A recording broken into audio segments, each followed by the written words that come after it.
Hi, Bob. Hi, Bob. How are you doing? I'm doing fine. Well, you're one of the few people who is today, probably. Things are kind of grim in the financial world. Thanks for taking the time to talk to us. We've had a number of people on to talk about the financial crisis. I think it's safe to say you are the most imminent. You're a professor at Yale, and you are, first of all, author of the famously prescient book about 8 years ago, Irrational Exuberance, which was a bestseller, in which shortly before the dot-com bubble popped, explained why it was about to pop. And now, with equally good timing, you are the author of the Subprime Solution, an admirably short book. It's the kind of thing you could read during a single sleepless night while worrying about your portfolio. So I'm really happy to have you on and to explain to us the fundamental causes of the crisis we're in, which is what this book is about, and it's also about kind of long-term structural solutions to I guess prevent the next train wreck. I wanted to start out before we get into this book by asking a question that touches on the irrational exuberance idea, which is just that. I guess you would agree that at this point, with stock markets plummeting, and I should say we're taping this on Friday, it'll probably air on Monday, irrational forces have set in, even if some degree of wrenching adjustment was originally a rational response to some ill-advised things that were done in the housing market? Well, I would say that both rational and irrational forces are always at work in speculative markets. The way I would put what's different is that we have a focusing of attention on the market.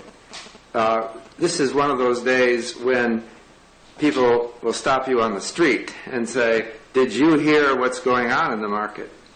The same as in other market crises.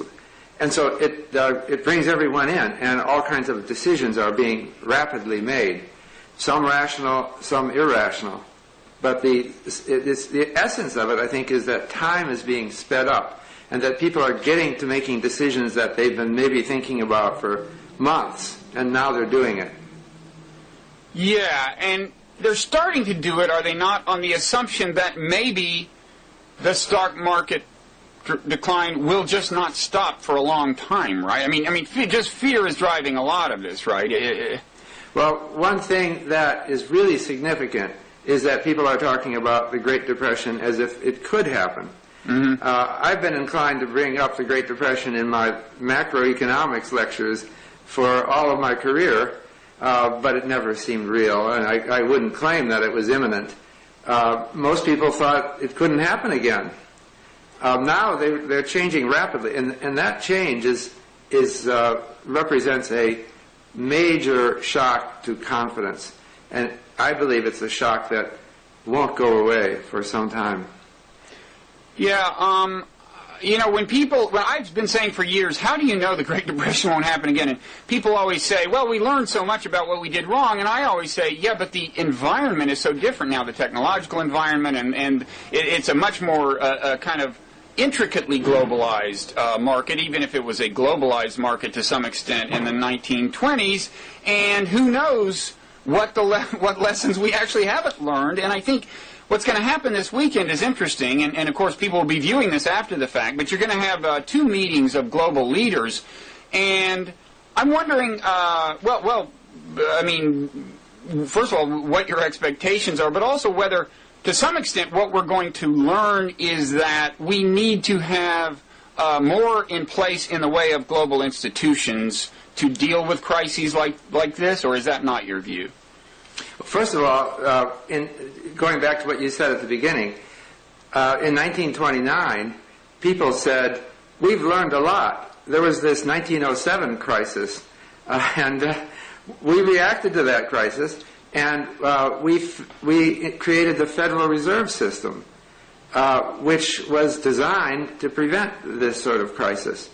And some people back then likened the Federal Reserve to the governor on a steam engine. A governor is a device that regulates the steam engine so that the boiler doesn't get over-pressured.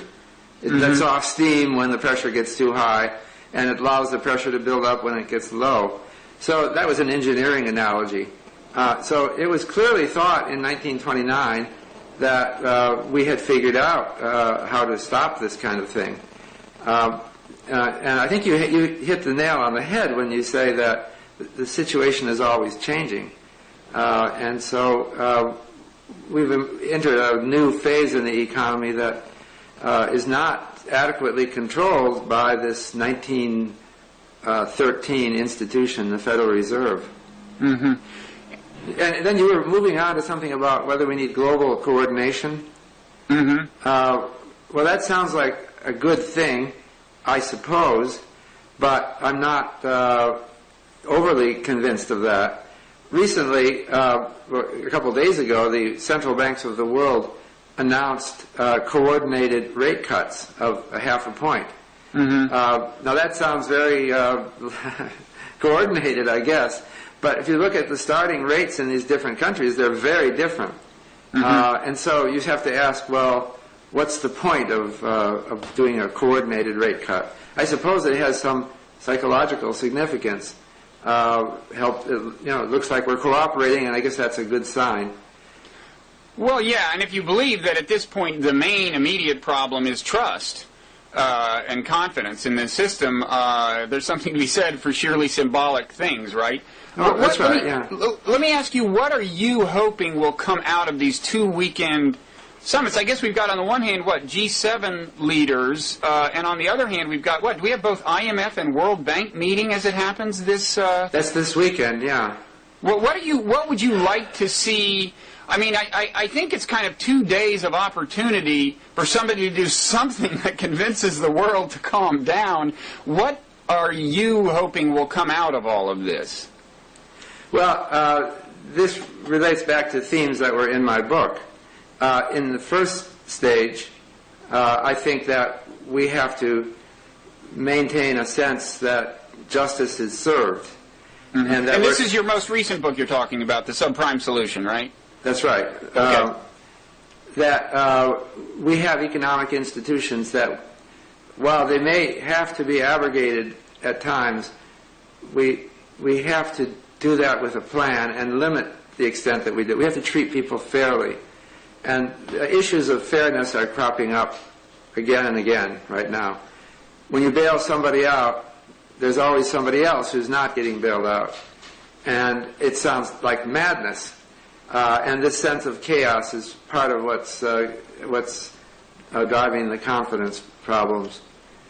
The other thing is that I think that, in my view, the really important things is to keep a sense of long-term plan for the financial sector, that we have to have a plan to make it work well in the long term, and that we're not shutting down the financial sector.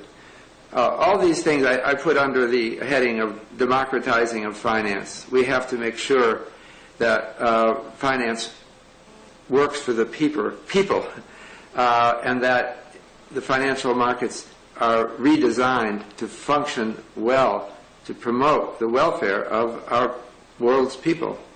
Okay, maybe this is a good time then to step back and begin with your analysis of what went wrong here as you presented in your book, and then lead back to an elaboration on what you've just said, what kinds of solutions you see. Now, here's what I think I know about how we got into this mess, and tell me where I'm wrong and where I need to say more or whatever. But so we went into a period when it became very easy to get a mortgage, for starters, okay? There was a combination of lower down payments and also these credit terms that seemed very attractive, even if in the long run they could come back and bite you, these teaser interest rates and so on.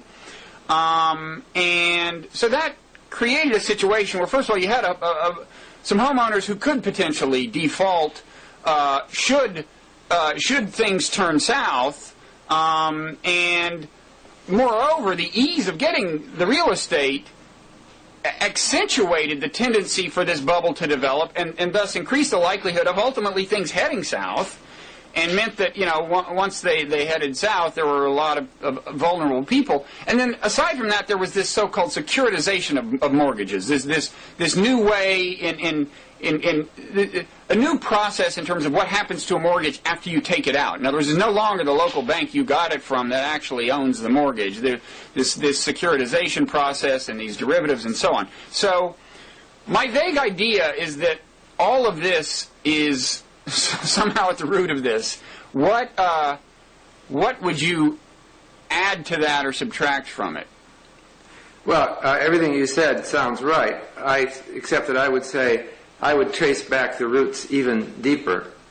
And I think the reason that we had negligence in our issuance of mortgages, and the reason we didn't have regulators who were clamping down on that, and the reason that securitized subprime mortgages were accepted blithely by the market without worry, is ultimately a more deep-seated cause, which is a sense of complacency and optimism that was driven by a bubble. And it's something that has developed actually over decades. One way of viewing it is that it's a little bit like wars. Historians say that when a nation has a nasty war, they are war-weary and they will avoid it very hard for another generation or more, but then eventually they forget how terrible a war is, and they start doing provocative things that makes it happen again. I think it's similar with depressions or economic contractions. We start to think that those things can't happen anymore. We also start to think that we have a get-rich-quick scheme that develops from rising financial markets. And that, along with the complacency, caused people to take riskier and riskier positions. And the economy becomes more and more leveraged, and more vulnerable to counterparty risk. More and more people are taking it for granted that these big financial institutions are invulnerable, immortal, and they're as good as gold, and they are willing to disregard what might happen in a big catastrophe. And I think it's your view that, to some extent, bubbles, which are one manifestation of the forgetfulness you're talking about, grow in a way kind of naturally out of human behavior. It's the reason we keep seeing them. It's not just forgetfulness. It's not only that part of human behavior. It has to do with hope and greed and whatever else, and following the herd. But I think it's your view that bubbles will kind of naturally happen. And so is it also your view that they will naturally happen in the absence of regulatory structures of certain kinds? And that's the way we should approach the process of regulation? Right. I think that regulatory authorities have seen it traditionally as their mission to restrict bubbles. But our complacency has grown to the point that they started to lose sight of that mission. And so our Fed chairman, Alan Greenspan, although he once said that he thought he might have seen irrational exuberance in the market, generally believed in the efficiency of markets. There was a huge intellectual revolution that came in the, say, roughly the 1970s, which led economists to think that markets are perfect. This was very contrary to earlier views that emerged from, say, the Great Depression.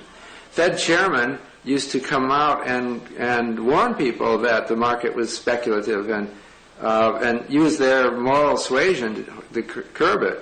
Moreover, they used to regularly adjust margin requirements. So when they thought the market was getting too speculative, they'd raise the margin requirements. That last time that happened was in 1974. It began to be thought that there's no point. The markets are perfect.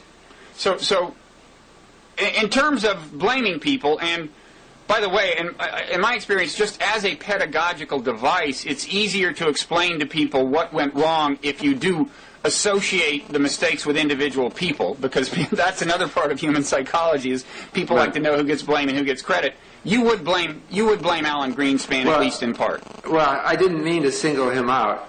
No, we'll get on to the rest of the culprits. We'll go through the complete police lineup here. Don't worry. But the thing is that you put some blame on him. People, the one human tendency that's been noted by sociologists and anthropologists is that people tend to defer to authority, and there's an instinct for authority. And the guru-like status that Alan Greenspan cultivated led to an attitude toward him that, as if he was, godly in his wisdom. Well, I remember. And moreover, institutions. We believed Merrill, Lehman were great institutions, and forgot that it's just a bunch of guys, trying to make money. And Greenspan was, I think, not irrelevantly, basically, he came out of a libertarian background, right? A kind of... Yeah, if you read what he wrote back in his early days when he was a disciple of Ayn Rand, he sounded rather radical, conservative. He came around to a more nuanced view when he became Fed chairman. But I think still his instincts were to respect successful people, assume that, as Ayn Rand said, that she talked about economic heroes. So there was a thought that the economic process singles out and selects the smartest people, and we have to let them do their great works without interference. That's Ayn Rand talking. It's I think, a really exaggerated view, but it's also a view that easily goes along during a bubble period when all these people are making money and are presumably geniuses. Mm-hmm. Okay, and what should Alan Greenspan have done? I gather one thing is to adjust the margin requirements, and then. Right. And then also, should there have been some more hands-on regulation of derivatives, in which he had great faith? There was a recent article in the New York Times about how much faith he had in the derivatives that seem to have led us down this path. Is that somewhere else he should have been active? Well, I think all financial markets need regulation. But one of the themes of Subprime Solution, my book, is that regulation should be constructive. That is, it should look for the strengths that these markets offer the economic system, and derivative markets do offer very important strengths. So we need to regulate them only to make sure that they work properly. And so I'm in agreement with Greenspan on that. I believe that the extension of derivative markets represents economic progress. It represents risk management, and that's, in fact, I would say that this crisis cannot be blamed on derivatives. It's rather more to be blamed on the lack of development of our risk management. Look at what was the core cause. It is individual homeowners defaulting on their mortgages. Why are they defaulting? It's because they were put into leveraged, undiversified portfolios with their life savings. They're in a terrible situation because they've gambled everything on real estate in one city, and they borrowed to do it. How this came to be the enlightened wisdom is kind of amazing. But that is the real problem. It's not the derivatives that's at best secondary. Okay, but my vague impression is the following, that one consequence of, and I couldn't define a derivative to save my life, but my sense is that these derivatives are part of the process by which ownership of the mortgage and the risk assumed by the person who extends the mortgager, the ownership and the risk came to be extended kind of all over the world. Certainly well beyond the community of the person doing the buying of the home. And my sense is that was one consequence of that, maybe I'm wrong, is that the people deciding to extend the mortgage to the home buyer were not any longer the people who were going to pay the price if their judgment turned out to be bad and the home buyer turned out not to be able to make the payments, right? I mean, I have this idea that in the old days, the Jimmy Stewart days, local banker comes up, sizes comes out, sizes up your prospects, and has a very strong interest in getting it right because he or she is on the hook if you don't make your payments. And am I wrong to think that these derivatives were part of the process by which that sense of responsibility got kind of diffused? Yeah, well, this is a problem of complacency, that people thought they had these credit scores and other scientific methods of quantitatively evaluating mortgage pools, and they thought that they had the problem solved. So that's something that we have to work forward to improve, and I think we can.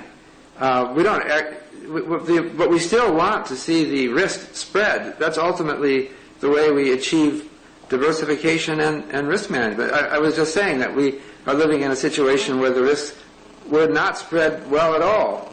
The holdings of U.S. subprime mortgages by foreigners was an example of risk spreading, but it was only among a small number of portfolio holders who often leveraged themselves up. So they weren't following, and the homeowners themselves were not following good investment advice. Yeah, no, that seems safe to say, and you think that was the root of the problem. As part of national policy. And there was a reason. The U.S. government, starting in the Great Depression, very actively subsidized home ownership. And the form of the subsidy meant getting people into risky, undiversified, leveraged positions in real estate. Mm-hmm. And there was a theory why we should do that. The theory was that home ownership promotes a sense of good citizenship and belonging, and it's good for society. I think there's indeed some truth to that. But we've lost in the shuffle the problem that we are creating such a risky position for people. And so I think that's one thing that we have to turn to now to get a long-term solution to this problem that has just gotten so ugly. Okay. Now, are there other, in your book, The Subprime Solution, as you analyze the roots of the problem, are there other parts of your analysis that bear on the debate that's going on right now about who is to blame? I mean, we've talked about Alan Greenspan, but there's this larger debate about, was the problem, broadly speaking, too much regulation or not enough? Was the problem repealing Glass-Steagall, which had created a wall between commercial banks and investment banks? Was the problem the push by Democrats in particular to get more to make more low-income people eligible for home ownership? What are the other suspects? How does the analysis in your book bear on the current attempt to allocate blame in those realms? I don't know. I think that this desire to allocate blame is much overdone. It reminds me, after any major war, there's a tendency to want to blame the losing side. And after World War II, we had war crime trials. But remember that in their enlightenment, they decided to limit that to a few senior people, because most people in any country are just caught up in the situation and you can't really assess blame on them. And it's the same in an economic situation. And so, who should we blame? I think that really it's a social situation that generates the blame, and there's nothing that we can. I don't think that focusing on sending someone to jail is the right focus. First of all, it's destructive to do that, because these financial institutions have purposes and have points. So I don't think that that's the right way to go. What we want to do is to get things working well. We want another new deal that gets fixes the problems in these institutions and gets us going again on a new financial infrastructure. Okay, elaborate a little on some of the solutions that you think are in order. Well, first of all, I think we need a better information infrastructure so that people can acquire enlightened views. Secondly, we need better markets that allow us to manage risks and actually spread them more. See, this is where I'm opposite of what you're thinking. I think we need more derivative markets. that can function to hedge risks that were not properly hedged in this example. And thirdly, I think we need new retail products, like notably better mortgages. But each of these things represents a revolution of sorts. That I'm not talking about incremental movements. I'm talking about major changes. Mm-hmm. So shall I start with one of those? Or So would part of the solution be to encourage, you said that the risks were improperly hedged. And right. I mean, they must have been, because, you know, although derivatives in theory diffuse risk, which is a good thing, there's something about this situation that made the risk, in fact, contagious. And and so I gather you think part of it is to end or curtail the improper hedging of risk. And is there a way that the government can encourage the more enlightened hedging of risk? Is there a specific solution there? Well, the thing that comes first to mind is that I believe we should change the fundamental mortgage institution. We have a mortgage institution now that puts homeowners in a leveraged position, and that encourages them to concentrate their risks on one city. So a continuous workout mortgage, as I call it, is a mortgage that has built into it a workout of the mortgage. The word workout is not, some people don't know what that means. If you can't pay a mortgage today, suppose you get in trouble and you're missing payments, and your financial advisor will tell you, you should talk to your lender. So you go into your lender and you say, look, we're having trouble, you know, we have all these bills, we can't make ends meet, we can't pay it. Then the builder, the mortgage originator, may say, okay, we'll give you a workout. We'll lower your payments, or we'll even lower the total amount owed. And the mortgage originator does that out of self-interest. Sometimes, if the mortgage originator thinks that the costs of evicting you and foreclosing exceed, you know, the cost of the workout. And so generally, Congress and the President have tried to encourage workouts, but they're not planned for in advance.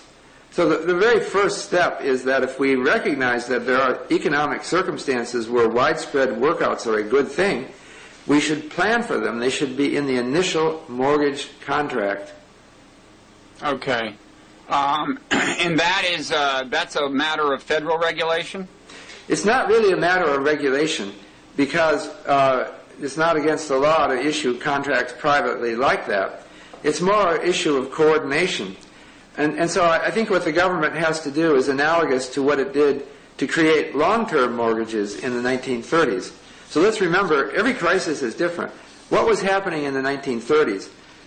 Then the standard mortgage was a 3 to 5 year mortgage that had to be repaid at the end. It wasn't self-amortizing, which means that you would pay interest every month, and at the end you'd pay the whole thing back. And nobody thought you could do that. You had to refinance every time the mortgage came due. And that obviously didn't work in a huge financial crisis because home values had dropped and they no longer qualified for a refinanced mortgage. And a lot of people were out of work, and so by that reason they wouldn't qualify. So the government then created the Homeowners Loan Corporation in 1933, which not only refinanced mortgages for troubled borrowers, but also insisted that the mortgages be 15-year and self-amortizing, so that you would pay a constant amount each month for 15 years, and at the end, there'd be nothing more to pay. Mm-hmm. And so that is now a standard. The government didn't force this standard on the country. It didn't make a regulation, except that it said that the mortgages that it refinanced would be of this variety. And that was a fundamental change which lasts to this day. Most people today get self-amortizing fixed-rate mortgages. Now we're up to 30 years or sometimes even 50 years. But the industry was not about to, I guess there was experimentation with that in the 20s, but it was not about to offer these on a large scale until the government got behind it. So in this case, would you want the government to use like Fannie Mae to similarly kind of exert leadership? Well, it could be Fannie Mae. It could be a new homeowners loan corporation. There's many different forms it could take. But the important thing is to get the government behind a mortgage lending standard that manages risks. And the way I think of this is really democratizing finance. Companies manage risk. They will make derivative contracts between each other that manage risks. Let's do that for individuals. Well, it doesn't have to have the kind of systemic problems that we've seen in some derivatives. It can be merely just a contract with the mortgage originator that there's a workout at a certain...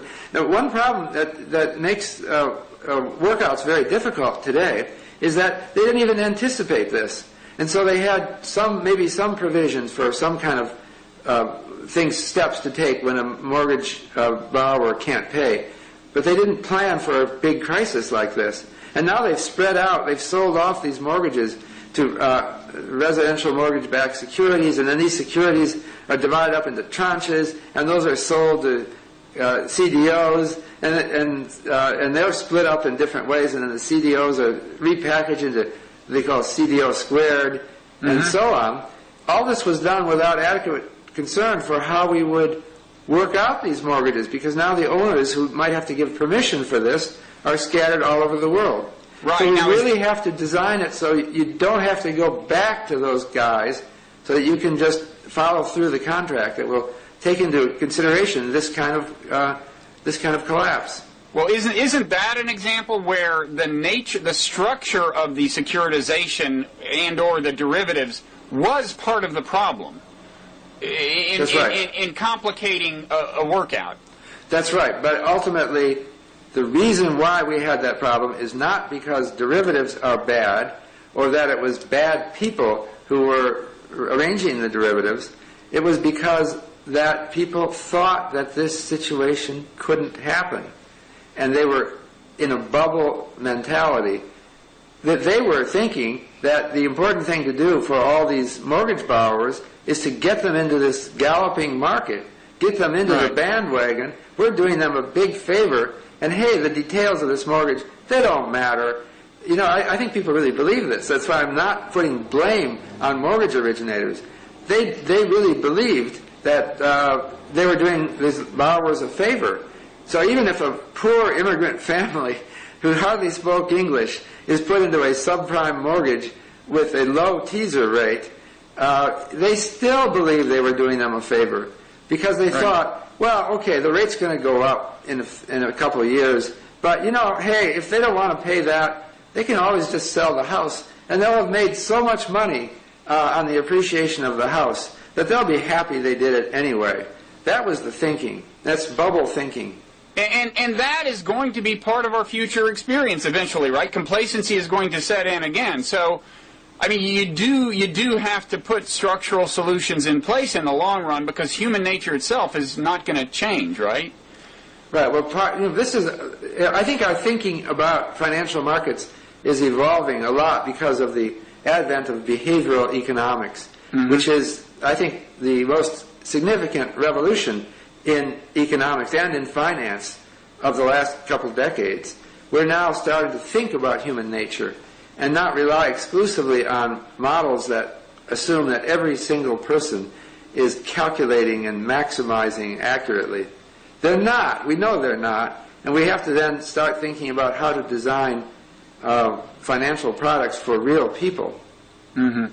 So are there other major parts of the solution you lay out in your book, The Subprime Solution, that you have not haven't talked about yet, that you want to talk about? Another one is, and this may sound like the opposite of the trend that we're getting to, but I think that we need to broaden our derivative markets. We have to do it right so that it doesn't generate systemic instability, but we want to broaden our derivative markets so that it allows people to manage risks, big risks, that matter to people. This is democratizing finance again. What I mean by that, let's consider real estate. It's the biggest asset class. Recently it was $20 trillion in the United States. That's single-family homes. Bigger than the whole stock market.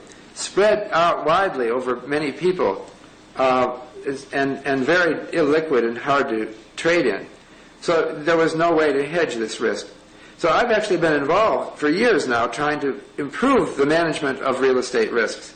We created, my colleagues at my company, Macro Markets, and I worked with the Chicago Mercantile Exchange and with Standard & Poor's, which now publishes the Case-Shiller home price indexes that we developed, to develop futures markets for single-family homes.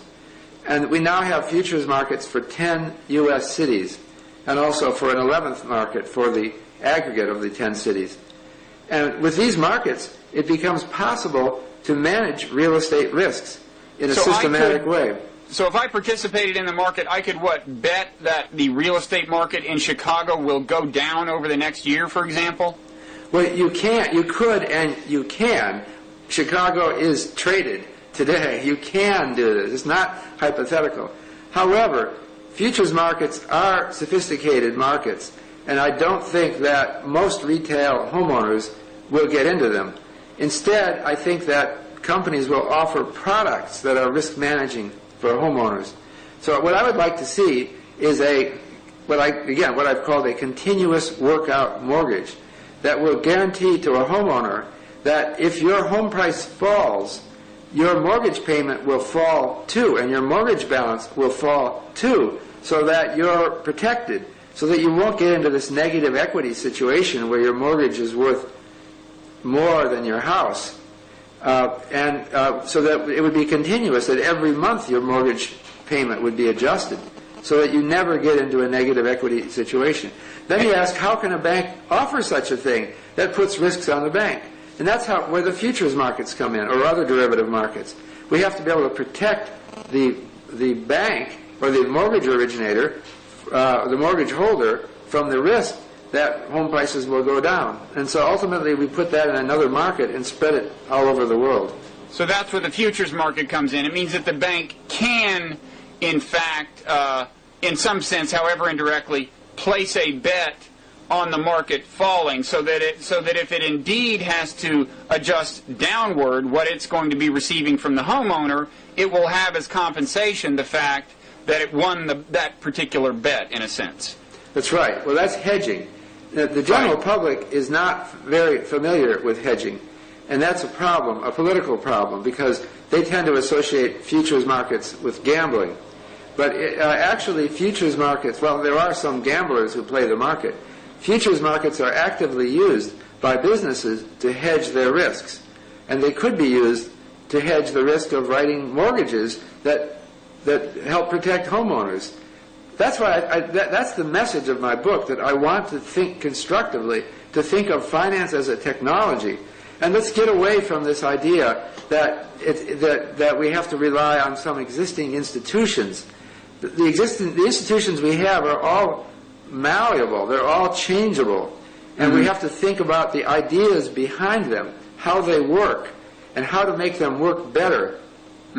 So I guess you would say, I mean, my perception had been that in some sense, I mean, look, a fair amount of hedging goes on anyway, and in fact, that is part of the revolution we've seen in home financing, is that as these mortgages get securitized and their ownership gets spread around the world, there's insurance policies taken out. There is a fair amount of hedging, and my impression had been, and I think you're going to tell me this is wrong based on what you've already said, but that the links in the chain of hedging and securitization turned out to be the links by which the disease spread around the world. So right. It seems to the naive observer that the very kinds of structures you're recommending the proliferation of were actually the avenues of transmitting the virus, and I guess you're going to tell us that's because it was done badly or something, if it's even true that it's the case. But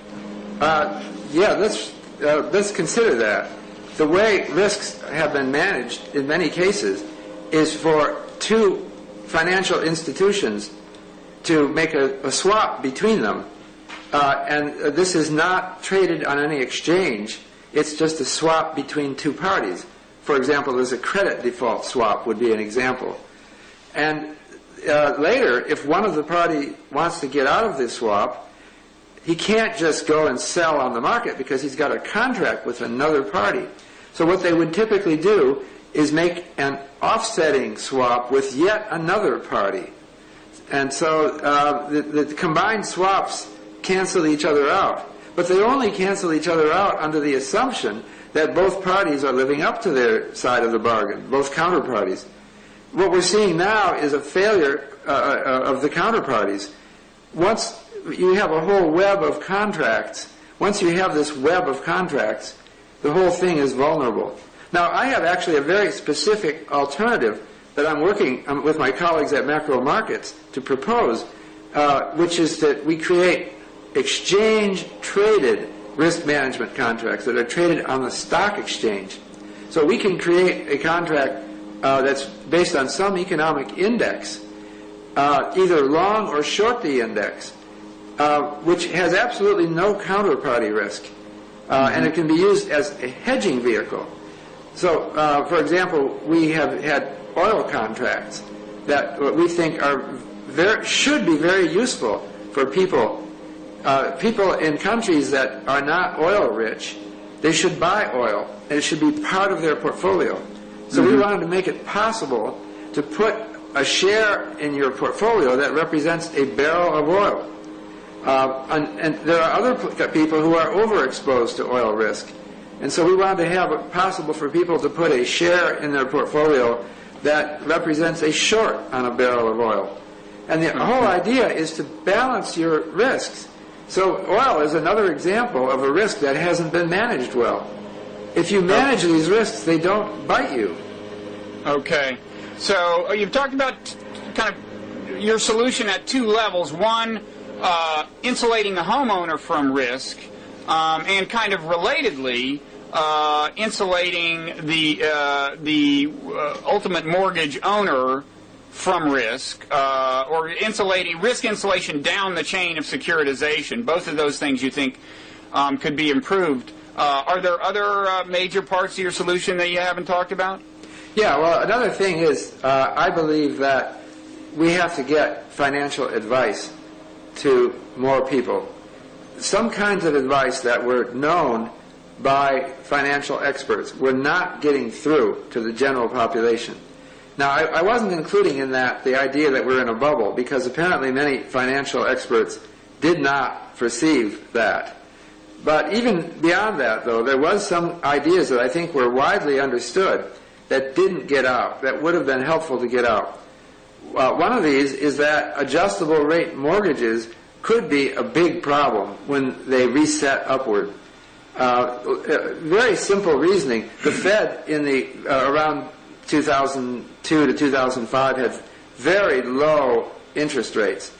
The federal funds rate got down to 1%. Right. And so that made the teaser rates on subprime mortgages very low, and you can be pretty sure that those rates are going back up. So any expert could have warned someone that you better be careful getting into one of these mortgages. But I don't think that many people who don't even know what the Federal Reserve is or what the federal funds rate is had a clue about that. Right. And they weren't getting the message. So I think we need to subsidize financial advice, democratize financial advice, and get it out there more. Well, how do you democratize it? Well, there's various ways. The particular way that I thought is that we should literally give a direct subsidy to financial advisors. Financial advisors who are licensed, so that they know something, and who also sign a statement that they will not be a salesperson.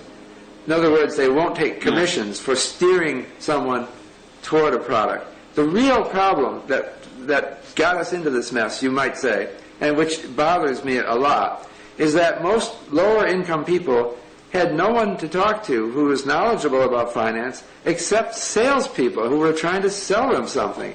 And they were not required by law to explain that in some cases they were working on commission and would make more money if the person bought the mortgage, for example. I mean, are there a certain number of disclosure requirements that could be improved? For example, well, that would be another route to forcing the realtors or the mortgage broker to disclose that they are getting commissions. But, you know, I think it's better to just create a situation where you have an advisor who is subject to penalties if he or she is caught taking commissions. It would be, And would you want consultation with such a licensed advisor to be mandatory when you take out a mortgage? Well, that's an interesting thought. I actually talk about that in my book. In Europe, in some European countries, in fact, it is essentially mandatory. They have what's called a civil notary, which is different from a notary public in the United States. Mm-hmm. A notary public in the United States has very little training. The notary public needs only to record a signature and knows how to operate this little stamp device. Right. Whereas in Europe, a notary has, for example, Germany or France, a notary has to have legal training. And the law requires that the notary reads over the contract before the signing and it interprets the contract for the people signing it. Yeah. I'm sure that this creates a tremendous opportunity for people to get out of bad contracts. It's much harder for some kind of sleazy operator who has to face a civil notary appointed by the government at the contract signing than it is in the United States. Yeah. Okay. All right. Well, we're close to out of time. I really appreciate your coming on and all the light you've shed on this. Can I ask you a question about the current situation that's not so directly related to this, but just something I don't understand, okay? Yeah. And it's the following. They say that, okay, the root problem at the moment is a credit crisis, a lack of liquidity in the system as a whole. Right. And, okay, I'm sure that's true. What I don't understand is when you see the massive liquidation of stocks that we've seen lately, now presumably when you sell a stock, the money usually goes into a money market fund or a bank account or something and becomes available for lending. So why is it that this huge sell-off in equities does not itself amount to a healthy injection of liquidity into the system? I don't know. It seems to me that stock prices falling just represents people's revaluation of the outlook for stocks in the future. It doesn't. There's nothing. All that happens is people wake up one morning and they say, "Uh-oh, it looks bad." So all the buy and sell offers are at a lower price.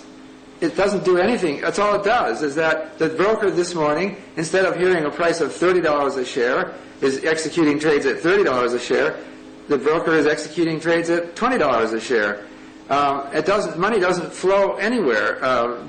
There's no major flow of money. Well, but wait. I mean, maybe I'm missing something. Yeah. But I mean, I had heard, for example, when people started to withdraw money from money market funds, they said, "Oh, that's a problem because these money market funds actually provide the service of lubricating company lending on a day-to-day, company borrowing on a day-to-day basis." And so, if money market funds dry up, we're in trouble. Well, a week or two ago, I thought to myself, this thing could drop a long way. So I sold about $10,000 of stocks in my SEP IRA. Yeah.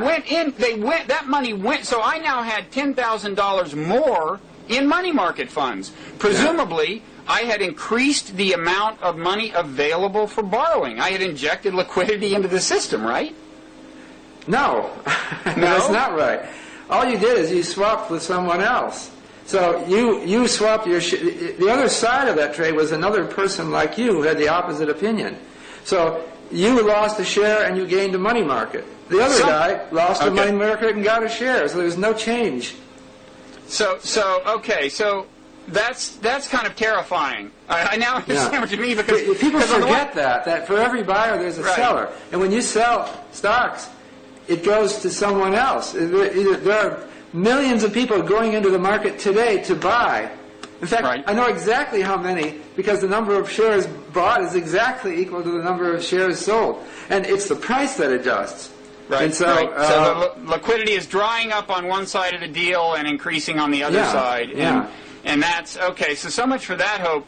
for recovery. So, well, can you tell me, though, if this, you said people are talking about global depression, do you have any idea what that would be like in the modern world? I mean, it's kind of hard to imagine, if only because the pictures of the old global depression are just in such a different era technologically, and people are wearing funny clothes and stuff. Right, have you thought at all about what your life would be like, or say mine, for example, if we actually have a depression? Well, the Great Depression of the 1930s was the worst economic experience in all 200-plus years of U.S. history. So let's not think that that is likely. What the Depression was, though, was a situation where for 10 years, from 1931 to 1941, the unemployment rate never fell below 14%. Mm-hmm. So typically, there was a very high, right in 33 it got up to 25%, but usually it was not so high. Something like 15, 16% was typical.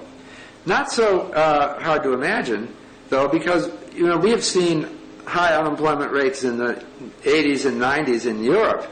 Maybe not that high, 7, 8, 9, sometimes 10%. Uh-huh. We saw, we could easily see, I could see the unemployment rate, which is now 6.1%, getting up to 10% or more and kind of hanging there, for some years. Mm-hmm. And that will be bad, but I mean, it would be 10% of the labor force unemployed. And if confidence doesn't come back, we could be stuck in a situation like that for some years. Mm-hmm. And it's not hard to imagine. It's like what we're seeing now, a little bit worse. Yeah. And by the way, what happens to interest rates in a depression? Do they plummet or? Well, typically they plummet because the central banks, in our case the Fed, do everything they can to stimulate the economy. So they cut rates. And they get down to zero, and they can't cut them anymore, and then they've lost their ability to further stimulate. That's what happened to Japan. Japan had a stock market boom and a real estate boom in the 1980s. That bust. They had a terrible, long period of 15 years of declining home prices, where in the major cities they declined by a factor of 2/3. They lost 2/3 of their value. Over this period, the Bank of Japan kept cutting rates, and they got them down to zero. And they've been staying near zero for a long time, like close to a decade now.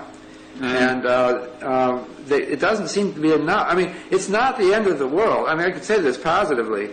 I went to Japan recently, and I thought, looks like a perfectly nice place to me. I mean, they had nice restaurants, people are well dressed.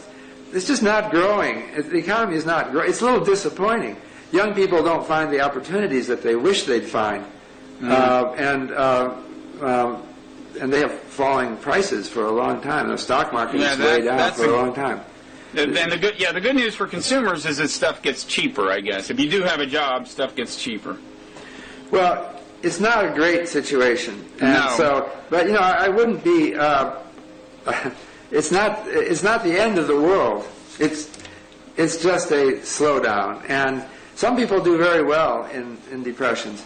I'm hopeful that it won't be so bad, but unfortunately it's hard to get things going now. The real problem is that confidence is shattered, and so people don't think about, in order to keep the economy vibrant, you have to have people starting businesses and hiring and borrowing money, and but when nobody trusts anything, you don't have, the bank won't lend them any money. And even if the bank did, they might not want to start a business now because it seems like the whole situation is too iffy. So if everybody holds back, and an existing business, they might have been thinking about expanding their operations and building a new factory and hiring more people, but now they think, wait a minute, let's just put that on hold. Let's wait and see. So the whole economy gets put on hold. And it's very hard to fix that. Even if you cut interest rates to zero, they're not going to start a new factory, even if you cut interest rates to zero, if they think that the situation is uncertain. Yeah. Well, I guess the first step in psychological adjustment would be to stop the kind of panic selling in the equity markets, which for my money, the value of equities have gotten low enough. And by the time this is actually viewed on Monday, people will know a lot more than you and I do right now about whether these various meetings over the weekend culminate in a way that inspires some degree of trust around the world. But I want to thank you again. The book that you've written is, again, the Subprime Solution, and it, again, comes out with timing that is just as good as the timing of your book, Irrational Exuberance, 8 years ago, and in both cases, I think, are a testament to your ability to anticipate problems, which we could use more of in the world, I guess. So thanks a lot. Okay. And good luck with the book. Okay. All right. Bye-bye.